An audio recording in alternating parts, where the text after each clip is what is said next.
அஜித்து அம்மா வந்திருக்கண்டா அப்படின்னு ஓடி வந்து அந்த அம்மா வந்து அழுது படித்த கண்ணீரை பார்க்கிற பொழுது கான்ஸ்டபிளுக்கு வந்து தனியா விசாரணை அதிகாரமே இல்லை. படிச்சவனுக்கு வேலை அப்படிங்கிறது எது கொடுக்குறாங்க உன்னை போல் பிறரையும் நேசி அப்படிங்கிற கருத்தியில வந்து நீ வந்து புரிஞ்சிருப்பேங்கிறதுனால தான் படித்தவன். அதான் +2 வரைக்கும் படிச்சிருக்கணும். என்ன படிச்சிருக்கணும்? +2 பாஸ் பண்ணி கிட்டத்தட்ட 6 மாதம் மட்டும் ட்ரைனிங் எடுத்துட்டு டிராஃபிக்கில் கொஞ்சம், லாண்டரில் கொஞ்சம், கிரைமில் கொஞ்சம், எஸ்கார்டில் கொஞ்சம், அவ்வளோதான் ட்ரைனிங்.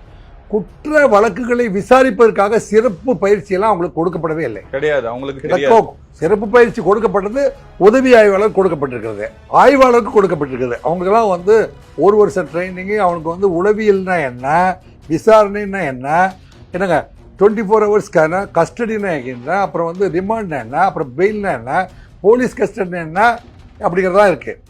இது இப்படியெல்லாம் இவ்வளவு விஷயமே தெரிஞ்ச ஒரு உதவி ஆய்வாளர் நிலையில் இருக்கிறவங்களுக்கு முன்னிலையில தான் வந்து விசாரணை நடத்தப்பட வேண்டும்.